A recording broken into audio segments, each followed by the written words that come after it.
आएगा। Welcome to Pakistani family reaction में। उम्मीद करता हूं आप सब खैरियत से होंगे, जाओगे, खुश होंगे, आबाद। मेरा नाम आजाद है यार भाई। जापान ने भारत को 2 bullet train as a gift देने का कर दिया ऐलान। पाकिस्तान को लग गए लूज मोशन। ना यार वजह 2 बुलेट ट्रेन मुफ्त। क्या बोल रहे हो यार? हाँ भाई हाँ। ये कैसी दोस्ती हो इंडिया के साथ और जापान की ये यार? देखो ना भाई, और वो भी ऐसा गिफ्ट। इधर हम पाकिस्तानी भिखारी के बच्चे IMF के तलबे चाटते हैं तो फ्री में कोई भीख हमें नहीं दे रहा। उधर भारत को भाई साहब फ्री, वो भी बुलेट ट्रेन जैसी वो टेक्नोलॉजी एडवांस रिलेशनशिप मौज करते हैं भाई। इसमें कोई शक नहीं है भाई। कौन करते हैं स्टार्ट। जापान ने एक ऐसा कदम उठाया जिसने दुनिया का ध्यान खींच लिया, लेकिन अब जापान ने ऐलान कर दिया है कि वो भारत को फ्री शिकानसेन ट्रेन देने वाला है। 2026 में जापान भारत को 2 बुलेट ट्रेन सेट देगा, E5 और E3 सीरीज के। लेकिन ये कोई आम ट्रेनें नहीं होंगी, इनका इस्तेमाल इंस्पेक्शन और टेस्टिंग के लिए होगा। ये ट्रेनें भारत के वातावरण जैसे गर्मी, धूल और मौसम में बुलेट ट्रेन की परफॉर्मेंस को परखेंगी। रिलेशनशिप है जापान का और इंडिया का, ये बड़ा स्ट्रॉन्ग रिलेशनशिप है, क्योंकि एक तो जापानीज ने एक प्रॉपर इंडो पैसिफिक का कॉन्सेप्ट दिया, फिर जापान ने पिछले 20 साल में बहुत बड़ी इन्वेस्टमेंट की है। तकरीबन अगर मैं आपको बताऊं कि 34 अरब डॉलर की इन्वेस्टमेंट पिछले 20 सालों में इन्होंने जापान ने इंडिया के अंदर किया। E3 और E5 जो शिनकानसेन ट्रेन्स हैं वो 2 फ्री मिलने वाली हैं इंडिया को। इंडिया की अगर बात की जाए तो पहले भी मुंबई से लेकर अहमदाबाद बुलेट ट्रेन का वर्कआउट तो नजर आ रहा है, लेकिन अब कह लें कि एक और चीज नजर आने वाली है। और ये जो ट्रेन है ये सर्दी गर्मी हर मौसम को टेस्ट करने के लिए इंडिया के अंदर चलाई जाएगी। जापान और इंडिया की जो टाइज है वो बहुत गहरी हैं। इंडिया के रिलेशंस डेकेड्स पुराने हैं और बहुत गहरी टाइज हैं। ये सही बात है, अब जापान के साथ भी ऐसा ही है। तो इतनी बड़ी फॉरेन डायरेक्ट इन्वेस्टमेंट आप इमेजिन कर लें कि आ रही है, तो क्या क्या आप स्केल देख लें, वो स्केल क्या हो सकता है। और सिर्फ ये इन्वेस्टमेंट यहाँ पे नहीं है, और भी बहुत सारी जगहों पे हैं। कुछ भी इंडिया मांगे या तो उसको फ्री दे दिया जाता है, या कह लें कि अमेरिका की तरह सिर्फ उस पर 26% टैरिफ लगाकर कहते हैं कि ठीक है भैया आप खुशियां मनाएं, आपको सबसे कम टैरिफ लगा दिया गया है। सिद्रा, पहली तो बात यह है कि जिस तरह आपने बात की कि दोनों ममालिक के रिलेशन की, आजकल टाइम भी कुछ इस तरह का है कि हर मुल्क जो है वो चाहता है कि दूसरे मुल्क के साथ जो ताल्लुकात हैं उसको मज़ीद बेहतर बनाया जाए। नमस्कार दोस्तों, हिंदुस्तान तक की एक और वीडियो में आपका फिर से स्वागत है। दोस्तों, इंडिया का पहला बुलेट ट्रेन का सपना बन रहा है सच, और जापान ने इस सपने को बूस्ट देने के लिए एक बड़ा कदम उठाया है। क्या आपने सुना? जापान देने वाला है इंडिया को E5 और E3 शिनकानसेन ट्रेन्स बिल्कुल फ्री। लेकिन दोस्तों, कहानी में ट्विस्ट है। चलिए जानते हैं पूरा ट्विस्ट इस वीडियो में। दोस्तों, जापान ने कंफर्म किया है कि वो 2 शिनकानसेन बुलेट ट्रेन्स E5 और E3 सीरीज इंडिया को बिल्कुल फ्री दे रहा है।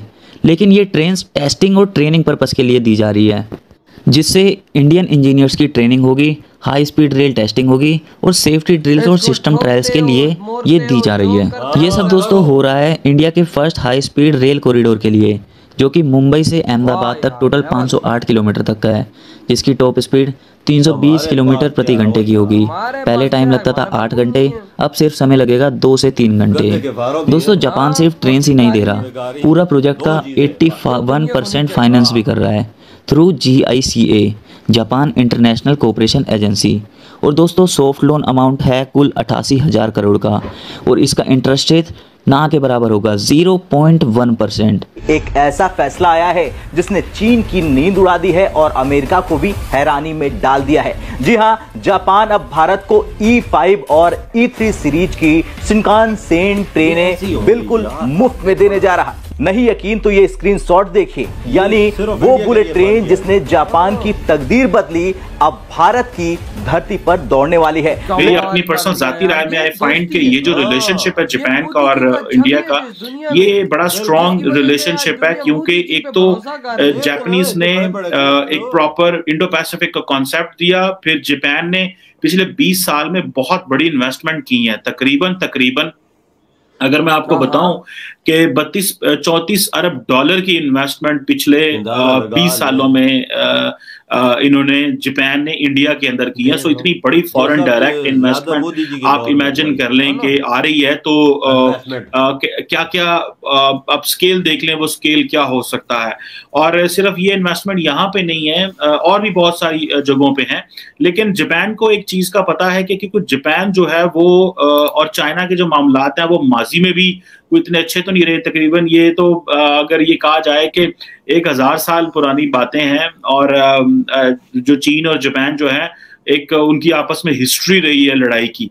और लेकिन जापान अपनी सिक्योरिटी की जो नीड्स है वो खुद तो नहीं पूरी कर पाता, क्योंकि उनका एक जापान की एक डोमेस्टिक आर्टिकल है, उसे आर्टिकल 9 बोलते हैं, जिसे वो अपनी फौज नहीं रख सकते। लेकिन आजकल वो भी उसमें डिस्कशन हो रही है। सो जैसे आप कह लें कि इन्होंने ये सर्विसेज ली हुई है अमेरिका की और पार्टनर्स की।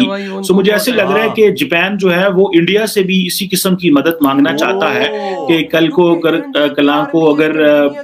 उनको जरूरत पड़े तो वो जापान इंडिया की मदद ले सकें। लेकिन इंडिया डेफिनेटली किसी ऐसे मसले में नहीं घुसेगा जो जाहिर बात है एक प्रॉब्लम बढ़ेगी। हम लोग बात करेंगे जापान की, तो जापान का जो ताल्लुक है इंडिया के साथ, जो रिश्ता है वो कदीम पुराना नजर आता है। एक तो कह लें कि सिमिलैरिटी ऑफ रिलीजन्स के बेस पर आ जाते हैं, दूसरा कह लें कि इंडो पाक एक बहुत बड़ा मुआहदा तय हो चुका है इंडिया और जापान के दरमियान में।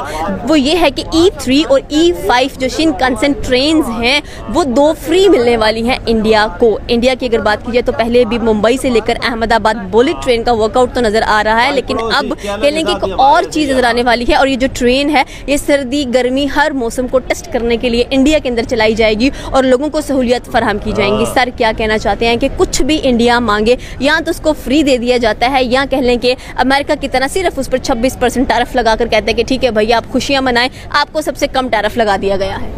सिद्रा, पहली तो बात यह है कि जिस तरह आपने बात की कि दोनों ममालिक के रिलेशन की, आजकल टाइम भी कुछ इस तरह का है कि हर मुल्क जो है वो चाहता है कि दूसरे मुल्क के साथ जो ताल्लुकात हैं उसको मज़ीद बेहतर बनाया जाए। और हर मुल्क की ये कोशिश होती है कि स्पेशली जो उस कंट्री में रहने वाली आवाम है उसको ज़्यादा से ज़्यादा जो है वो बेनिफिट दिया जाए, फ़ायदा पहुँचाया जाए। अभी रिसेंटली मैं देख रहा था जापान ने एक इंटरनेट का भी जो है वो रिकॉर्ड ब्रेक किया और कहा यह जा रहा है कि 1 सेकंड के अंदर जो है वो तकरीबन कोई 12,500 मूवीज़ जो है आप HD क्वालिटी के अंदर डाउनलोड कर सकते हैं। ये जापान ने एक नया इंटरनेट में जो है वो किया है। तो मैं समझता हूँ कि जब इस तरह की कंट्रीज़ कुछ अचीव करती हैं तो स्पेशली जो मेजर स्टेक होल्डर होते हैं वो कंट्रीज़ जिनके उनके साथ डायरेक्ट कोई ना कोई मरासम होते हैं, कोई ना कोई ताल्लुकात चल रहे होते हैं। इधर हुई है वीडियो खत्म भाई, आप अंदाजा लगाओ ना, देख लो भाई साहब, जापान ने 2 बुलेट ट्रेनों का ऐलान कर दिया भारत को देने का, जो भारत अपने देश के अंदर चलाए, वो भी गिफ्ट में। रिलेशनशिप और पार्टनरशिप दोनों की देख कितनी बड़ी हो यार, ये मोदी जी के दौर में हो रहा है।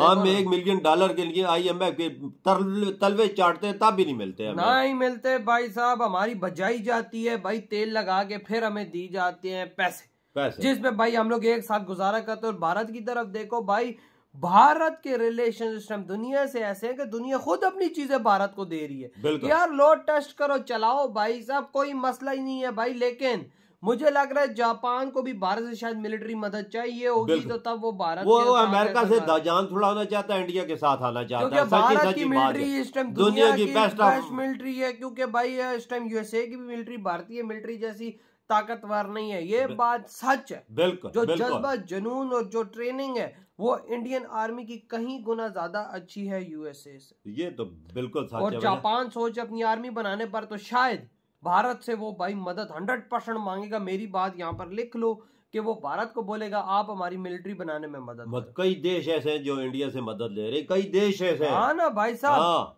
क्योंकि इंडिया की आर्मी दुनिया में पहले नंबर पे वजह मानी जाती है, जैसे हर मौके में हर चीज में लड़ने का जज्बा रखती है। भाई साहब 3 जंगें जीती हो एक साथ, तो उसकी ट्रेन वो उसका लेवल क्या होगा उसका। यार आप ये समझे ना कि चाइना के साथ इनकी कितनी लड़ाइयाँ हुई हैं। बड़े देखें ये ऐसे मजबूत है, ऐसे बहादुर है, हर मौसम में लड़ना जानते हैं, चाहे गर्मी हो चाहे सर्दी हो। गलवान वैली में जिस तरह देखो ना कैसे मारा और हमारे भी 3 दफा मार चुके हैं, 4 दफा। वही ना, तो 1971 का नहीं ये याद, वही ना। जो ऊपर से जापान ने इतनी बड़ी बड़ी बुलेट ट्रेन देने का ऐलान किया है, तकरीबन ये आई थिंक 700-800 मिलियन डॉलर बनता है तकरीबन, वो भी गिफ्ट में। ओ यार अंदाजा लगा ले, उधर उनकी पटड़ियां शटड़ियां सब कुछ बम्बई अहमदाबाद में बन चुकी है, हर चीज रेडी है। हाँ ना, तो भाई आपके क्या थॉट है, इधर वीडियो खत्म करते तो